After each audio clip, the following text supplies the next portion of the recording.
ভারত চীন সীমান্তে কি আবারও নতুন করে উত্তেজনা বাড়ছে? অরুণাচল প্রদেশের ভেতরে চীনা সেনাবাহিনী স্থায়ী অবকাঠামো গড়ে তুলেছে, এমন অভিযোগ সামনে আসতেই শুরু হয়েছে ব্যাপক আলোচনা।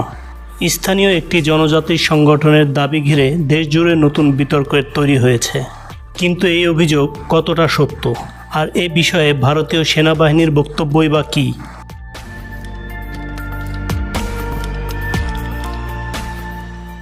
সম্প্রতি অরুণাচল প্রদেশের আপার সুবানসিরি জেলার সীমান্তবর্তী অঞ্চলের বাসিন্দাদের একটি সংগঠন অভিযোগ করেছে, প্রকৃত নিয়ন্ত্রণ রেখা বা এলএসি সংলগ্ন ভারতের কয়েকটি এলাকায় চীনের পিপলস লিবারেশন আর্মি দীর্ঘদিন ধরে অবস্থান করছে। তাদের দাবি, শুধু টহল নয়, সেখানে নাকি পাকা রাস্তা এবং সামরিক ক্যাম্প সহ বিভিন্ন স্থায়ী অবকাঠামো গড়ে তুলেছে চীন। সংগঠনটির নেতাদের ভাষ্য অনুযায়ী 2020 সালের পর থেকে সীমান্তের অন্তত কয়েকটি এলাকায় স্থানীয় কৃষক ও পশুপালকদের প্রবেশাধিকারে বাধা দেওয়া হয়, যার ফলে বহু পরিবার তাদের চাষাবাদ ও পশুচারণ কার্যক্রম বন্ধ রাখতে বাধ্য হচ্ছে।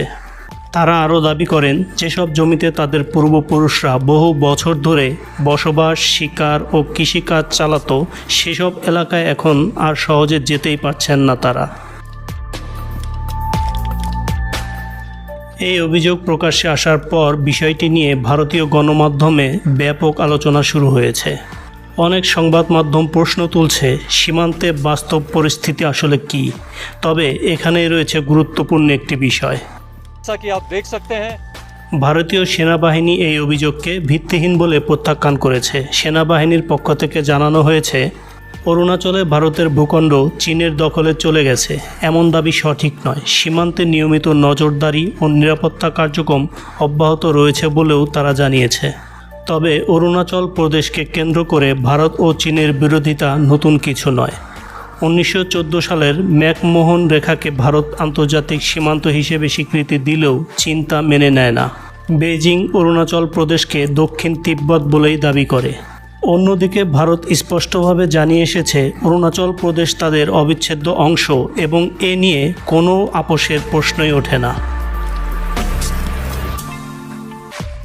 2020 সালে লাদাখ সীমান্তে সংঘর্ষের পর দুই দেশের সম্পর্কের মধ্যে যে উত্তেজনা তৈরি হয়েছিল, এর প্রভাব এখনও পুরোপুরি কাটেনি, বরং এরপর থেকেই সীমান্তে অবকাঠামোর নির্মাণ, সেনা মোতায়েন এবং টহল বাড়ানোর ঘটনা একাধিকবার সামনে এসেছে। তবে এখন প্রশ্ন হলো, স্থানীয়দের অভিযোগ কি ভবিষ্যতে নতুন কোনো কূটনৈতিক বা সামরিক উত্তেজনার ইঙ্গিত দিচ্ছে, নাকি এটি সীমান্তের বাস্তব পরিস্থিতি নিয়ে আরও একটি বিতর্ক, যার সত্যতা নিয়ে এখনও অনেক মতভেদ রয়েছে? দর্শক, এ বিষয়ে আপনি কি মনে করেন? সীমান্ত পরিস্থিতি নিয়ে আরও স্বচ্ছ তথ্য প্রকাশ করা উচিত, নাকি দুই দেশের মধ্যে আলোচনার মাধ্যমেই এই বিরোধ স্থায়ী সমাধান করা সম্ভব? আপনার সুচিন্তিত মতামত জানিয়ে দিন আমাদের কমেন্ট বক্সে। এবং দেশ বিদেশের গুরুত্বপূর্ণ সকল খবর সবার আগে জানতে আমাদের নিউজ বাংলা চ্যানেলটি সাবস্ক্রাইব করুন এবং ফলো করুন ফেসবুক পেজ। ভিডিও ভালো লাগলে একটি লাইক করে দিন এবং শেয়ার করে সকলকে দেখার সুযোগ করে দিন। এতক্ষণ সঙ্গে থাকার জন্য আপনাকে অসংখ্য ধন্যবাদ। দেখা হচ্ছে আবারও কোনো গুরুত্বপূর্ণ তথ্য নিয়ে নতুন ভিডিওতে আপনাদের সঙ্গে। ততক্ষণ সকলে ভালো থাকুন, সুস্থ থাকুন। আল্লাহ হাফেজ।